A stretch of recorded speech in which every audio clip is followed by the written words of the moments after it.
આજરોજ ડભોઈ પોલીસના અંગત બાતમીદારથી બાતમી હકીકત મેળવેલ કે ઇકો ગાડી નંબર KJ16C5870માં એક ઇસમ ભારતીય બનાવટના વિદેશી દારૂનો જથ્થો ભરી લઈ ડભોઈ તરફથી વડોદરા તરફ જઈ રહ્યો હોવાની બાતમીના આધારે પોલીસ સ્ટાફના માણસોએ સદર બાતમીવાળી ઇકો ગાડીની વોચમાં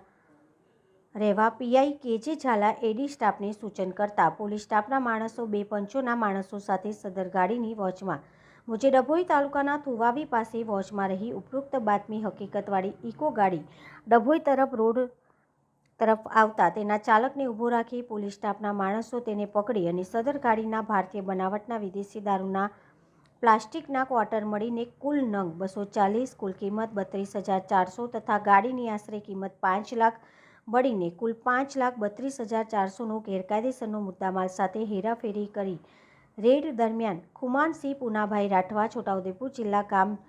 ચીસાડિયા પટેલ ફળિયુને ઝડપી પાડી આગળની કાર્યવાહી હાથ ધરી હતી।